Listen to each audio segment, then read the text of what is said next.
Hello, Tim and Henry. How are you? Hey, man. Great. Awesome. Congratulations on Asleep in My Palm, arriving in theaters March 1 and on VOD March 19 and on streaming April 19. Tim, how proud are you of your son about this movie? And did the initial request go something like this? Dad, would you like to star in my feature directorial debut? It was a little more circuitous than that, and I don't think that words could describe how proud I am of Henry. And mostly because I've seen how hard he's worked to make this happen. Uh, there are accusations of nepotism swirl in our world, and that's not what happened here. Well, Um, Dad, it is sort of what happened here. I mean, let's well, let's I not. never gave Henry any money to do anything. He wrote this script. He's worked incredibly hard. It's not his first script. It's I think his fourth. He has been going to sets with me since he was about 7 years old. Eventually, he started crewing on sets, uh, and he has learned equipment. He's learned film vocabulary. He's the real deal, and I'm incredibly proud of him. In terms of how the script came to me, um, I so Henry didn't write this part for me. He wrote it for one of his teachers in music school, and he was going to make the film for $5,000.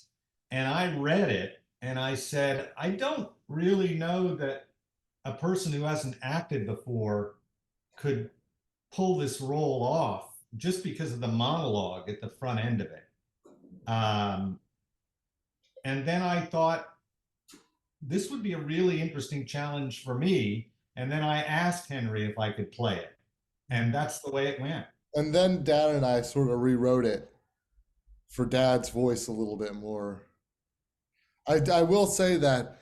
I mean, I do think that it's while maybe I didn't technically write the role for Dad to begin with, I do think the present version of the role was written for Dad, and I think that um, Tom is the Tom of before and the Tom of now are drastically different.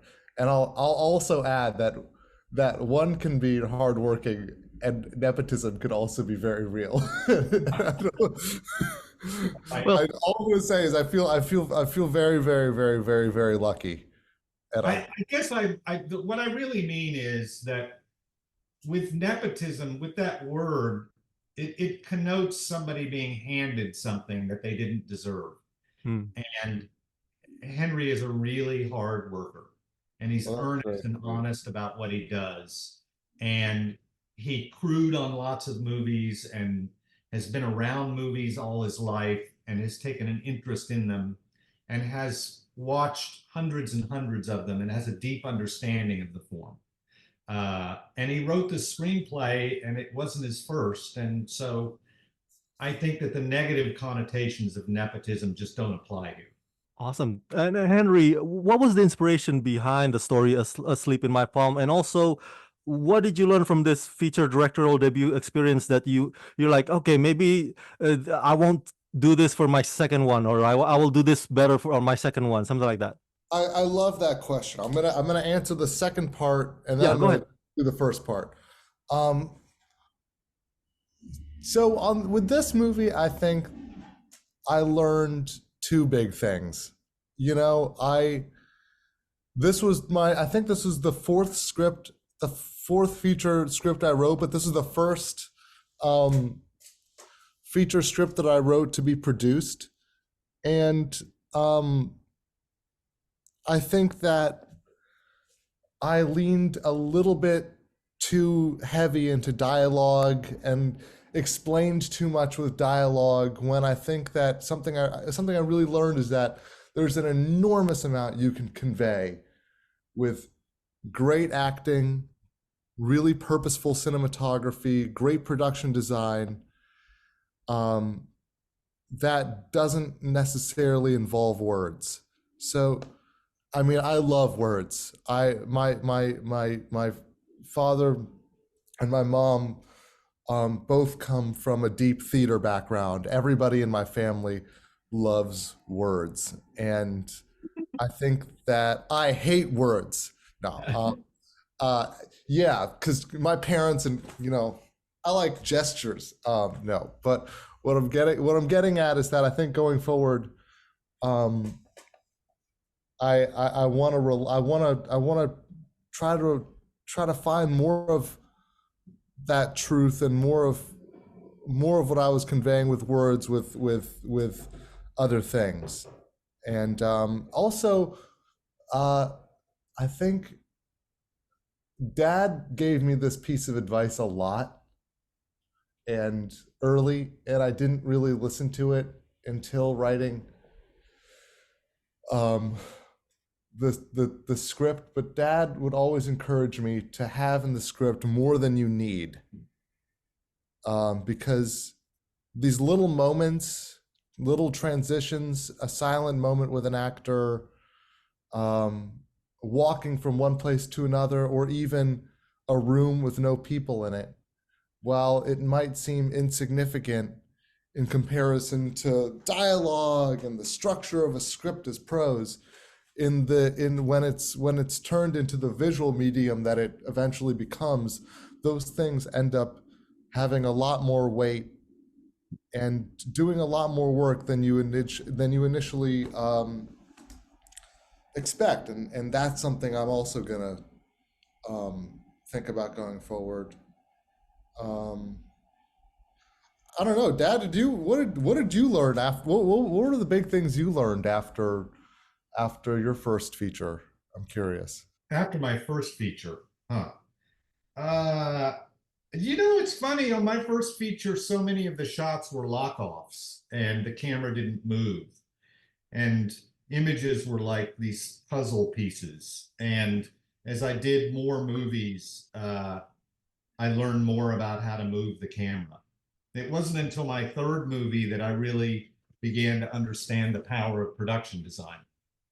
Mm. Those are a couple of examples, but we're here to talk about your movie.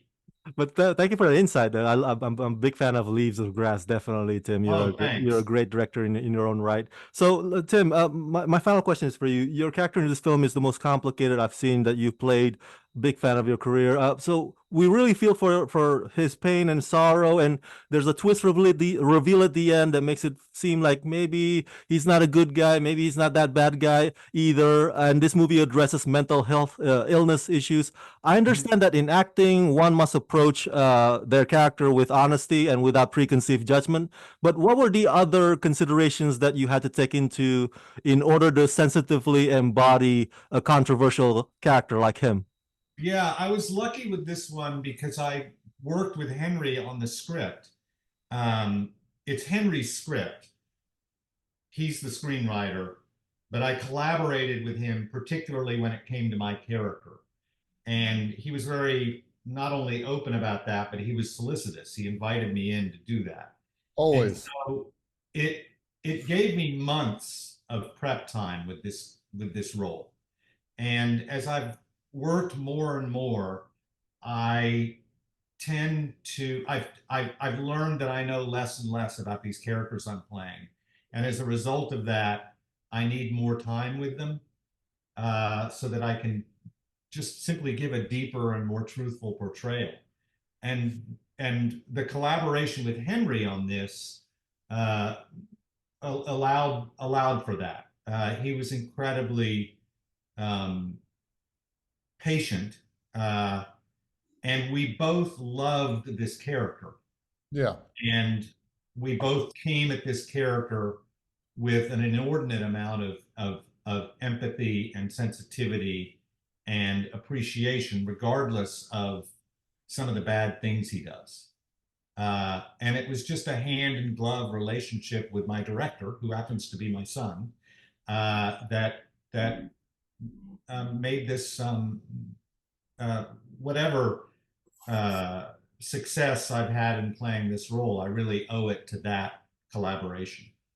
Oh man, I just having Dad as an ally and as a real partner on this movie.